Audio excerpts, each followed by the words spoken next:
Hey guys, welcome to my channel. I hope you're all doing very well. So, I just watched The Bear season 4. Ooh, let's talk about it. So yes, our Chicago family is back, and as has become a time-honored tradition on my channel, I'm going to be diving into my thoughts on the latest season of The Bear. So if that sounds fun to you guys, then stay tuned. And before we get into all of the good stuff, as per usual, if you haven't already, please be sure to subscribe to my channel and make sure you turn on your notifications so that you can be told when I upload next. And if you haven't seen my previous reviews for this series, then go ahead and check them out. I've been reviewing The Bear since season 2, so there's a lot of fun stuff, okay? There's a lot of fun stuff that we have discussed in the past, so maybe you want to do some homework before diving into the season 4 review. I don't know, like, I'm not going to tell you how to enjoy your media, but just, you know, putting the food for thought out there. But if you are all caught up on seasons of The Bear and of my reviews and all of that good stuff, then without further ado, let's dive into this.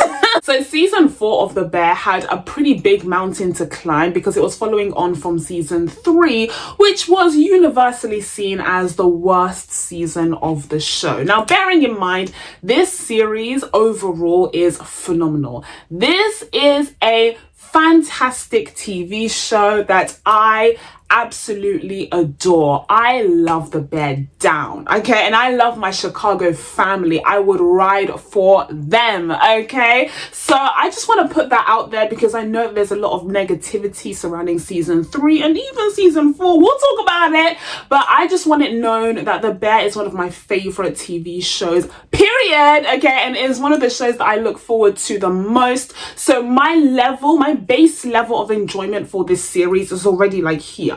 It's already here because I love the show, I love the premise, I love the story, and I adore, in particular, I adore these characters. So I'm always going to have a base level of enjoyment no matter what shenanigans they get up to season after season. So the main question here is it at least an improvement on season 3? Well, first of all, let's marinate on the story. The story of season 4 flows on from season 3, where we saw the Bear restaurant open up, running and doing pretty well, but there are definitely some hurdles, and a lot of these hurdles were annoyingly put in place by Carmen himself. Carmen was not only self-sabotaging, but he was sabotaging everyone else, everyone in his path, and he made things way more difficult than they had to be. And considering that they were running a restaurant in Chicago and were going through a million different things already, it was already difficult enough, but Carmen just wanted to add to that difficulty, much to everyone's annoyance.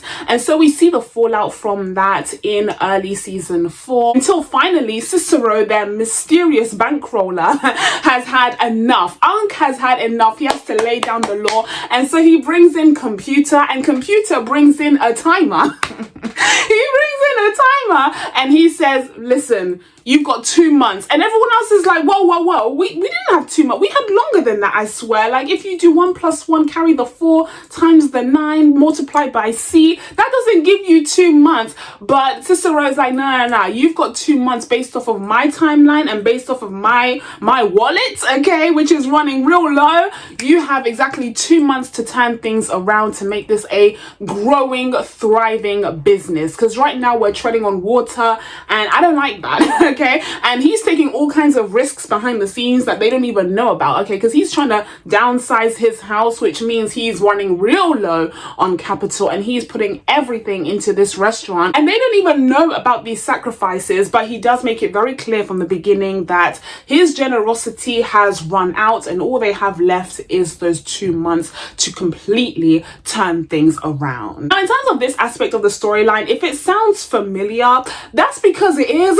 You already saw this kind of storyline where Cicero gives the gang a strict time to turn things around and to actually deliver on this restaurant. You know, back in seasons 2 and 3, like that was already the premise of those seasons.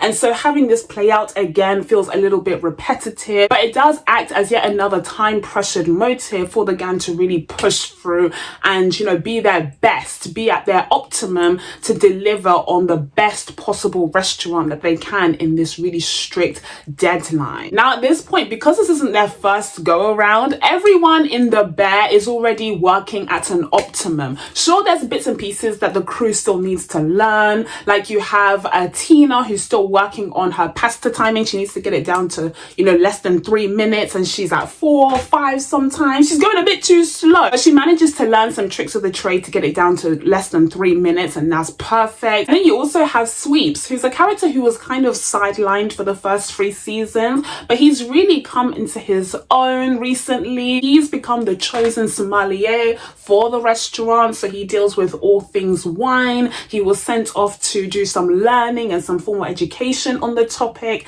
and so you see him really develop in his skills. And so he's able to pair up the ever-evolving menu with some really gorgeous wines that are within their budget, of course, and that's a really cool development that we've gotten for this character. And again, even though he's not completely perfect at this craft quite yet, and he still has quite a bit to learn, he's getting there. Like, he's definitely making moves, and he's able to really contribute in a substantial way to get this restaurant in tip-top shape. So at this point, my Chicago family has definitely leveled up. You know, people are functioning at a completely different level in comparison to the Chicago family that we were introduced to in season 1 of The Bear. It is night and day. So they are definitely up for the task when it comes to willingness, when it comes to heart and soul and dedication, and also now when it comes to skill. So funnily enough, what's really holding them back at this point is their founder.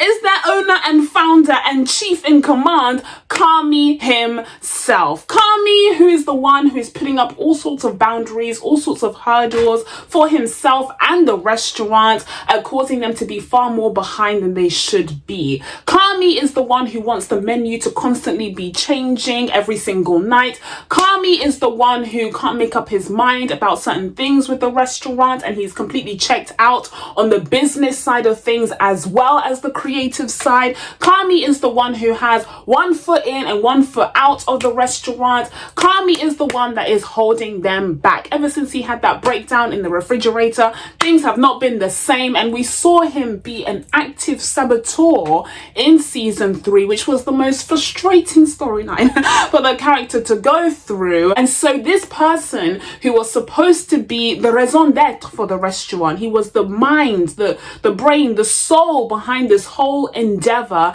and not to mention the talent behind it. You know, that's the main draw of this restaurant, let's not forget, is the fact that you have this Michelin star chef who's behind it, and he's worked at some of the best restaurants in the world, the French Laundry, blah blah blah. He is supposed to be the genius behind this whole experiment, and he is letting the side down at this point, and that is the issue. That is the problem that they are all facing, and what he is trying to confront. Now, even though I identified this as an issue, even though I saw this as a problem, never could I have imagined that it would have taken us to the destination that we ended up in at the end of season 4. Christopher Storer, when I find you, when I find you, let me just say this overall before we get into the nitty-gritty of the characters like we like to do on this channel. Let me just say this, Christopher Storer, I hope you're listening. I hope you're looking me dead in the eyes as I'm saying this, okay? You did improve on season 3, I'll give you that. You improved on season 3. Season 3 was, see, and I didn't hate season 3 as much as some people did, because like I said, I have a base level of enjoyment for this series because it's one of my favorite shows, certainly of the 2020s, of this horrible decade. So I didn't hate it as much as others did, but I can't defend it to the death because it certainly had its issues. But season 4 was an improvement, I'll say that much, and that's because of certain people in particular. Ayo and Debiri, I will give you that Emmy myself if I have to. More on that later. So you improved, Christopher Storer, but that ending, all I'll say is if I catch you, I won't say when, because I'm not going to try and go after you. If I catch you on these streets, you best be prepared, sir. You best be prepared. Yes, this is a threat. Yes, this is not a threat. This is a promise. You need to be prepared if you ever see me on these streets, because that ending was unforgivable. If we don't get a season 5. There is a chance that we won't get a season 5, and if the show ends with that ending, like all together, when all is said and done, then you will never know peace. Christopher Storer. But just sticking to the overall thoughts here, as I say, the story overall was a marked improvement on season 3. It felt like certain characters got a little bit more to do this time around, particularly Sweeps, as I mentioned. His whole arc as a sommelier was very, very interesting. Also, huge shout out to Ibra, my guy Ibra. I loved seeing him step up in a substantial way this season. I've said previously that he has been kind of wasted or set to the side as a character. This time around, we really see him dive into the business of the bear, particularly his side of things, which is still the sandwich shop, the sandwich window, which is absolutely thriving. I mean, that's the part of the bear that originated as the beef, and that the community loves and is still completely devoted to. And so it's no surprise that they have so many repeat customers and loyal customers that still want to go to that sandwich shop window and buy their beloved beef. And Ibra is in charge of all of that. It seems like he has a really strong team behind him, and they just work, and they are making so much money, you know, keeping the lights on for the whole restaurant actually. And so when computer is looking at the stats and figures and the numbers, he's smiling, because he's like, actually Ibra, you're doing a good job. He's giving Ibra a gold star. Everyone else is on timeout. Everyone else has 2 months to make it work. But Ibra actually is in the green. And so Ibra actually gets his own business consultant to help, you know, figure out how he can expand things. And the business consultant has some confusing advice about being small and going big, but also franchising, which is a bit weird. But ultimately, the takeaway is he's doing really well on his side of the business. So much so that he can actually expand this business model to a couple more shops, making it a franchise. And so as long as Carmi and Sydney and co are okay with that, which I imagine they would be because they need the cash, because they need the income, then we could be looking at Ibra heading up a whole franchise, which is a phenomenal turn of events. So big ups to Ibra, love that for him. And also Sweeps stepping up in the wine game. And then you have Marcus, my beloved Marcus. Love to see that upgrade from him. He got a huge shout out from the Food and Wine magazine, calling him one of the best new chefs. That was phenomenal. And that moment, it was charged with all kinds of energy, not least of all because Carmi looked at Sydney when Natalie walked into the room and made that announcement. Carmi's eyes, his piercing blue eyes, went directly to Sydney. Okay, don't think I didn't notice, but it was actually Marcus that won this esteemed award, and everyone was so proud, you know, Carmi, Sydney, and his boyfriend Luca. Like, I can't listen. So I love to see my Chicago family leveling up and doing well and doing great things. I love that for them. And then going back and thinking about where they started and how far they've come just brings me so much joy and happiness. So like I say, even though the writing hasn't been quite as strong as the first 2 seasons that we saw in this show, I'm still going to have that level of enjoyment from it because I just love these characters so much. But there were definitely some characters that shone brighter than others this season, and we'll talk about it. But on a final general point, I'll also say the series continues to be a very well directed. A lot of these episodes were directed by Christopher Storer himself. I can't remember which ones, although I know which one he definitely didn't direct. And that was the episode called Worms, which was directed by Janiska Bravo and written by Aya Edebury and Lionel Boyce, who of course plays Marcus.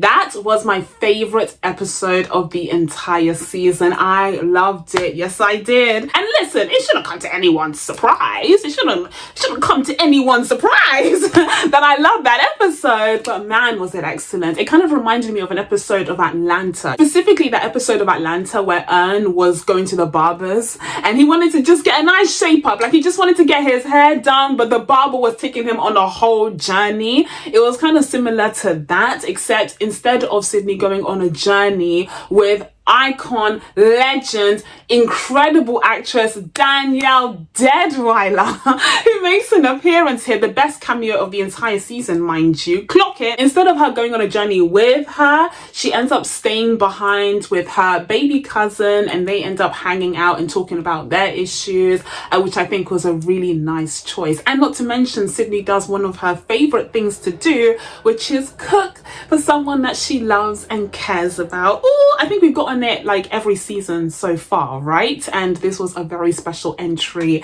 into that little tradition that Sydney has. So yeah, that was a brilliant episode of the show. It felt real, it felt authentic to the Black experience, and it was just really enjoyable to watch. And Danielle Deadweiler absolutely knocked it out of the park with her cameo in here. She felt like she was a part of the furniture. She absolutely belonged in the series, and I would love to see more from her. I would have loved to see a little clip of their night out, okay, 3 Saturdays from now. But I just really love seeing more of Sydney, of, you know, her background and her whole family, and just her vibing outside of that goddamn restaurant and outside of that goddamn white man's orbit. But if you're gonna ask me if any of these episodes hold a candle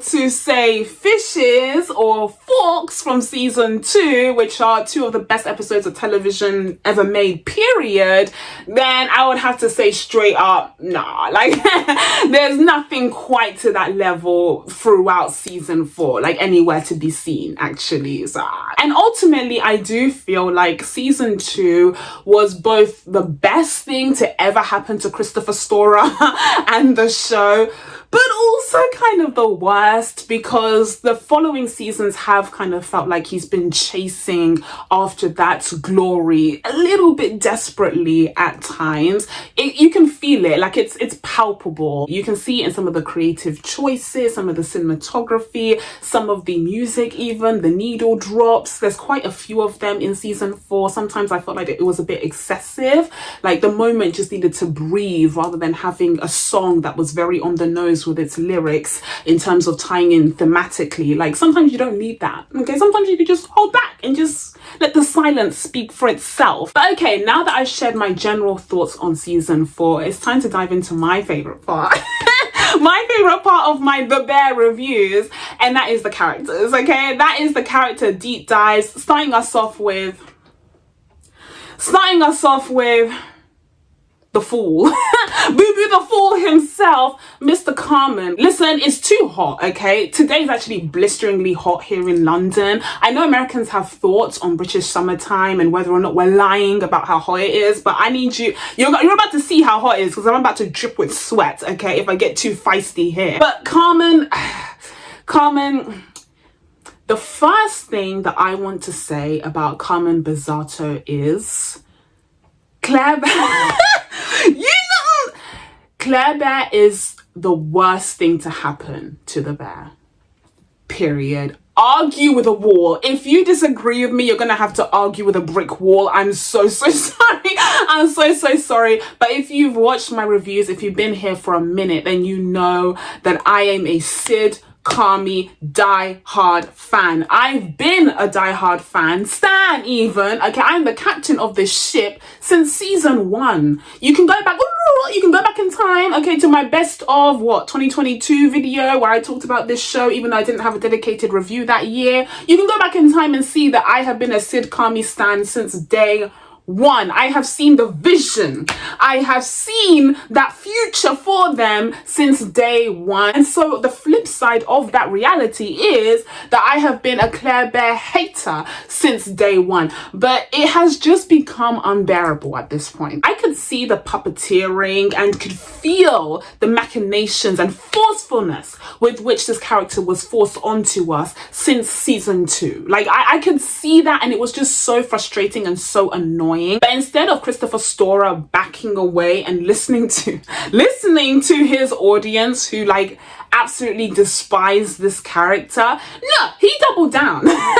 He decided to double down on this Claire Bear storyline, and it's genuinely the worst decision that he ever made for the show. He has almost entirely ruined the show with this character. I'm so sorry, but she is just unbearable. It started off with all of Carmi's family and friends being like, oh, Claire Bear's so cute, Claire Bear's such an amazing girl, oh, Claire Bear's so amazing, Carmi, don't ruin it with Claire Bear, she's the only woman on the planet that's right for you, so you better not ruin it with her.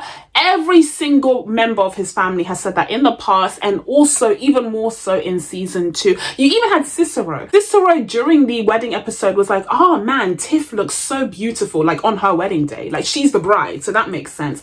And then he was like, oh, and Claire Bear looks stunning as well. Why would Cicero say that? That's such an odd thing for Unc to say. Why would Cicero? Oh, you know, because Tiff and Claire Bear are the women that got away for Cousin and Carmi. And so Cicero has to ham fist this compliment to Claire Bear into that conversation. And it's just completely unwarranted and just completely Christopher Storer's idea. And you can see it. You can see the strings is the thing. Like, you can see them forcing this character onto us. And it was annoying in season 2. It was flipping frustrating in season 3, and it was unbearable now. It was unbearable in season 4. Like, I've just absolutely had it with this character. I tried to skip every single one of her scenes, but now she's got so many scenes that if I skip too much, I'm gonna miss the whole show. It's not that I dislike Claire Bear because she's a white woman. That's not what this is about. It's about the fact that in any other reality, in all of the 17,486 universes in the multiverse that we live in, Sid and Carmi are the plainest, most evident couple of this show. In all other universes, I've talked to Miles Morales, he's confirmed. In all other universes, Sid, Carmi are endgame. But it's just that we are unfortunate enough to exist in this universe where Christopher Storer refuses to get with the program and instead tries to ham fist Claire Bear, and that's why we're so upset. That's why we're so angry. That's why all of the issues that we've been facing over the last few years have happened. It's because of this. It's because of him. And so how else am I supposed to react other than with fury, other than with frustration? Oh, I hate this character so much. And another thing that I want to say before I forget, if Christopher Storer wrote the heart attack storyline for Sydney's father in there just so Sydney could stumble into Claire Bear at the freaking hospital, instead of having her Chicago family, instead of having her future husband Carmi there, just for her to stumble into Claire Bear and give her stamp of approval on the character, being like, oh, Claire's actually so nice. If that whole storyline was orchestrated just for that outcome, I already said Christopher Storer is not safe on these streets, but let me stop right there before this video gets taken down. But listen, we're not misogynistic on this channel. Don't get it twisted, okay? Because I know where the true blame lies, and it's with Carmen. It's with Carmen Bizzata. Because him abandoning ship, abandoning his partner, maybe not romantic partner like I want, but like his business partner for sure, and his so-called friend, abandoning Sydney is completely unforgivable. Let's talk about that now, because aside from the Claire Bear situation, Carmi has his own issues. Now, I will say on the positive side, when it comes to Carmi's progression as a character, it is good to finally see some sort of result, because the last few seasons we have just seen him stagnate in terms of his arc, and in terms of, you know, him and his personality. He really wasn't up to much throughout seasons 3 and 4, apart from the incredible amounts of of self-sabotage that he laid out in season 3, which the gang had to then reverse in season 4. Despite the fact that he's technically the main character of the show, he's kind of been left behind because of his lack of development. And whilst everyone else has been upskilling and really improving on themselves and working hard to be the better versions of themselves, he has just been stuck. I mean, of course, he's already worked hard for years and years to become one of the best chefs in the world, blah, blah, blah. But from the moment that we met him, okay, from the beginning of the show to now, he hasn't really leveled up and he hasn't really been working on improving himself the way that everyone else has. And so it seems like at this point, he's finally going to focus on that. But the decision that he's made is just wild. It's just stupid because he doesn't have to give up the restaurant in order to improve himself and level up. What he really needs is to find a balance between, you know, having a personal life, going to actual therapy, Carmen, okay, and also continuing on in his dream, running the restaurant with someone that he loves and respects, even though it might not be his brother, it could be Sydney, his future wife, and also continuing to improve and innovate, you know, them working together to create incredible, mind-blowing food. Like, that's the balance that he needs to strike. And again, I'm hoping that we get a season 5 to see him finally end on that note as a character. But right now, we're in a really frustrating position with the character where he's just decided to give it all up. And also, come over here. Come Bazayo, come over here, please. I know you're not good at maths. Like, I know that's not your strong suit. I know that Sydney talking about apples was really like confusing. That was a hilarious scene, by the way. Sydney trying to break it down with the apples, like he's literally in primary school, like he's literally in elementary school learning about Biff and Chip and Jenny with their 2 apples and oranges, and he just could not understand. Those bright blue eyes were filled with nothing, like no understanding, no comprehension. So I know you're not good with maths and all of that, Carmi, and so it might have escaped your mind that you still need to pay bills. Like, you still have bills to pay, you still have rent. No, like, I know you were a famous chef before, but if your savings are really that cushy where you can just go off and be unemployed for a long period of time, then maybe you could have chipped in with a restaurant. And if that's not the case, then bro, you're about to be evicted. You're about to be evicted. You best check all those letters that you get in your name. They're not just there for decoration. You need to open those up and check your bills, bro. Because if you're not working at that restaurant, then what exactly are you going to do for money? I know you ain't going to be an accountant. I know that much for sure. Now, I'm going to be cheeky and also add that one of Carmi's motives for leaving might also be a hint of jealousy. I think he's also kind of jealous. And I think Sydney recognizes that because that's something that she mentioned in her spiel to her baby cousin in the episode Worms, where she was talking about pizza and houses and sleepovers, but really it's about the bear, okay, and also that other opportunity that she had. More on that in a second. But I do think that Carmi has gotten to a point where he recognizes that Sydney is extremely talented, and the dishes that she's offering up to him, you know, they used to be almost perfect, but not quite right. But now they're not only perfect, they're more than perfect. Oh, clock it, okay? They're more than perfect. So she's ready. She's ready. And Carmi recognizes that. And so even though he says like, oh, the restaurant's going to be in great hands with you there, like you don't need me anymore, you're a great chef. But also as someone as competitive as Carmi, right? He competed with Luca, and he also sees that other guy, Pearson, Adam, whatever his name was, as competition. And he's like, oh, I'm better than him. Oh, I'm better than him. Someone as competitive as Carmi may also find himself uncomfortable competing with his own business partner, who seems to be just at the brink of surpassing him in terms of culinary talents. And speaking of his business partner, it's time to move on to my good sister. My good sister, Sydney. I love Sydney down, and I think Ayo Edebiri did some of her best work as an actress this season. They really gave her a whole plethora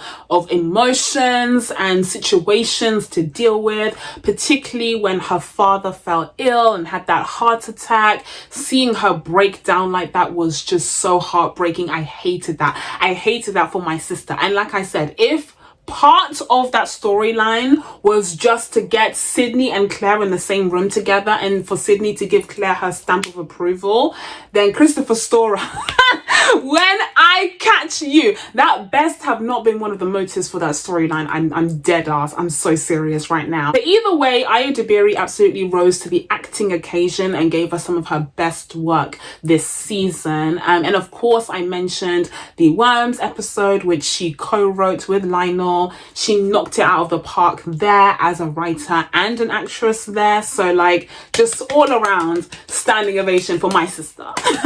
Standing ovation. When it comes to Sydney's arc this season, she's stuck between a rock and a hard place.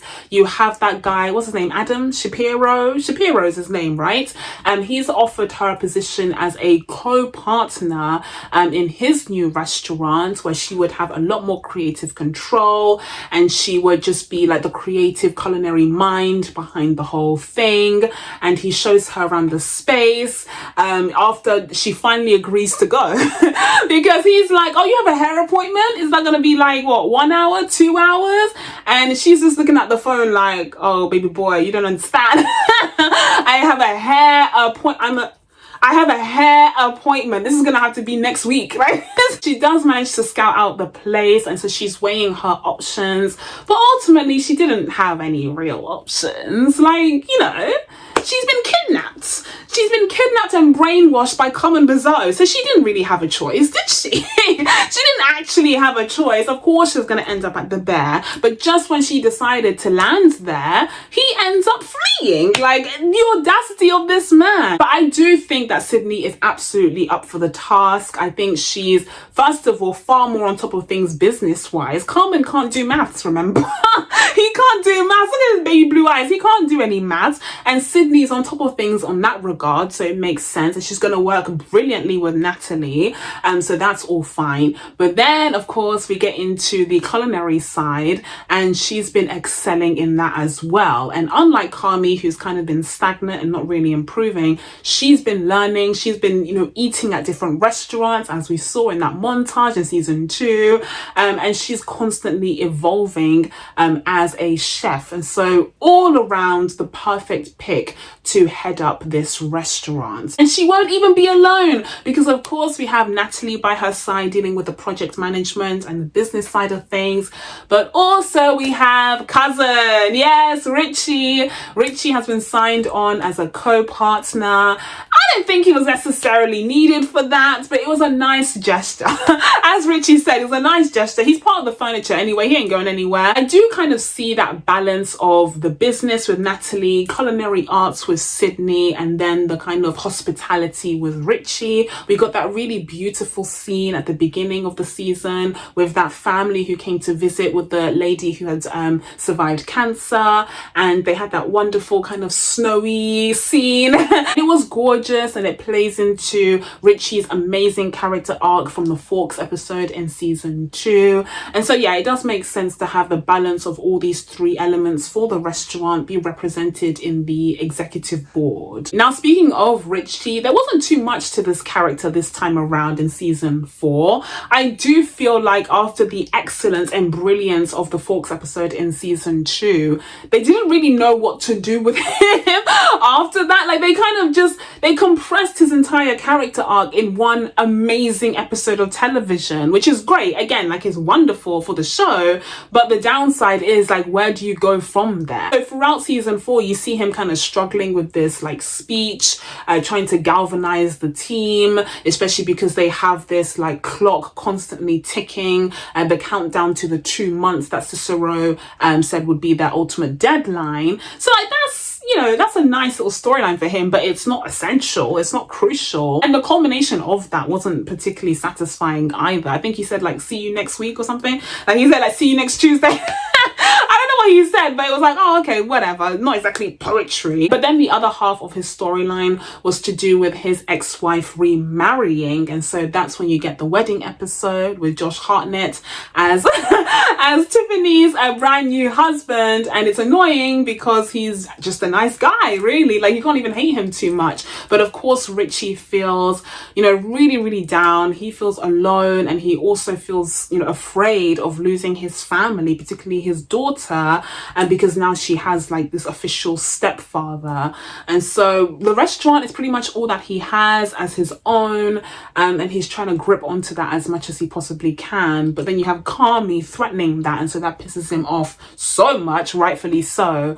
But you know, that storyline culminates in the wedding episode, where we saw the gang, the whole crew's back, yay! That was the cameo episode of the season where we got the appearance of the beloved extended Bezzato family. You had Sarah Paulson, you had Bob Odenkirk, you had John Mulaney, who's actually one of my favorites in this show. He's one of my favorite cameos. Him and Danielle Deadweiler, of course. And of course, Jamie Lee Curtis is great as Donna, and her conversation with Sydney was like interesting. I was like, oh, look at Sydney talking to her mother-in-law. Ooh. But then this time around, we had a new face appear in the form of Brie Larson. Brie Larson portrays Frankie, whatever her name was, who has a rivalry with Natalie, and so they're kind of butting heads with each other. Now, listen, I love Brie Larson down. Don't get it twisted. This is not a Brie Larson hate zone. Please, so don't get confused. Love her down. Okay, I think she's stunning, gorgeous, talented, amazing, wonderful. But I didn't love this. I really did not love the whole like rivalry between Natalie and Francine, or whatever her name was. Did not care for it. And the main reason was because of all of the shouting and the talking over each other and the and it wasn't just Brie Larson doing this. There were a lot of scenes like that throughout season 4, even with Sydney and Carmen and everyone just kind of shouting at each other. And I know that's part of the DNA of the show. Like we know that these characters are crazy and they don't listen to each other. They can't communicate and they just shout and bicker. We know, okay, that that's just the staple, the Bear thing. But again, it feels like at this point, Christopher Storer is just kind of putting it in because it's supposed to be a staple, the Bear thing. Sometimes it works, sometimes it doesn't. And with this new like Francine character, it just didn't. Like, it just annoyed me. I was just like, oh guys, stop shouting. Like, it's not that deep even, you know? So like, yeah, I know it's supposed to portray the family, the Bezzato family, as being crazy and wacky and like we love them for it and we also hate them for it, like it's part of the show. But I do feel like sometimes Christopher Storer and co kind of milk it, and when really, again, silence is powerful, you know. Silence can be powerful and strong, and maybe we need to use some more of it in these conversations. You know, just a little thought, just a little suggestion. And another critique I had for the wedding episode is, really and truly, there was no reason for the Bezzato family to be like, let's just talk about it. Really and truly, there was no reason for the extended Bezzato family to be at Tiff's wedding. Like, that made no sense. It would have made more sense if we got to see Josh Hartnett's family, and that was, you know, more cameos for the show, something like that, right? Like some brand new faces. But, you know, having Carmen's family, you know, show up in Tiff's wedding to a new man, not even to cousin, to a whole new man that has nothing to do with anything, was a bit strange, and it just felt like an excuse to bring back these famous faces as cameos in the show. Again, trying to milk the legacy of season 2. Do you see what I mean? Like, it's like we need to move on. We need to do something new and fun and fresh. And the wedding episode felt like they were desperately trying to recapture the magic of fishes, when in reality they just need to focus on doing something completely new but very well executed, like with worms. But one cameo that I am always absolutely delighted to see is Mr. Luca. Yup!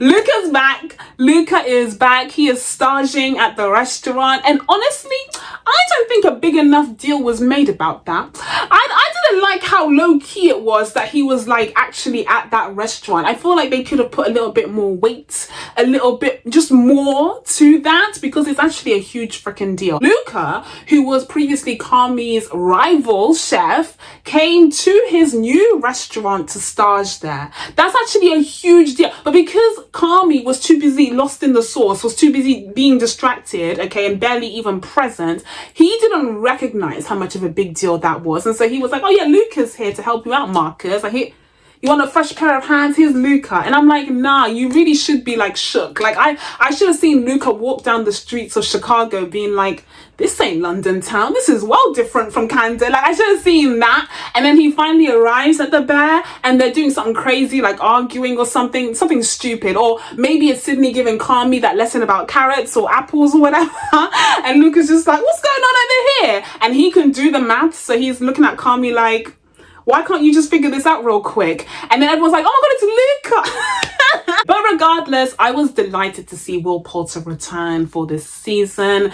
He fits right into the show. Like he is part of the furniture. He fits right in. Some of these cameos definitely work better than others, and he is just one of the better ones for sure. Him, Olivia Colman, John Mulaney, Sarah Paulson even, and also Danielle Deadwyler. Like these are some of the strong cameos that, like, yeah, they're fun to see, but also they just work perfectly within the context of the show. And so yeah, I was delighted to see him return. I think he had exceptional chemistry, of course, with Marcus. Of course, they're best buddies / boyfriends, like depending on how you want to interpret. I know you guys get angry with me when I ship things, but like I'm the queen of the ship, so like what do you want me to do? But depending on how you want to interpret things, either way, they have incredible on-screen chemistry. And he also has amazing on-screen chemistry with Sydney, who was like laughing, twirling her hair, kicking her feet at everything that he said. They had that little joke about chimes, and I was like, Sydney, it's not that funny. I was like, my sister, it's actually not that funny. So if Christopher Storer, okay, I know I threatened that man a lot, okay, but my one concession would be, okay, I'm not evil, I'm not heartless. Oh, if Christopher Storer was to try and make things up to me as he should after the disaster of the ending of season 4, by giving us Luca, Sid Luca? Is that the ship name? Sid Luca. If he wanted to go down that direction, I wouldn't be opposed. I wouldn't be opposed, honestly. I'd still be annoyed about Claire there, but I wouldn't be opposed to that as a concession. So I'm just saying there are avenues that we can explore. So with all of that being said, guys, I'm going to be giving The Bear season 4 an 8 out of 10. So that's it from me. Now that I told you guys my thoughts on The Bear season 4, it's time for you guys. You guys need to let it rip. Down in the comments below. Please be sure to subscribe to catch new videos coming up. Thank you guys so much for watching. I really appreciate it, and I'll see you in the next one. Bye.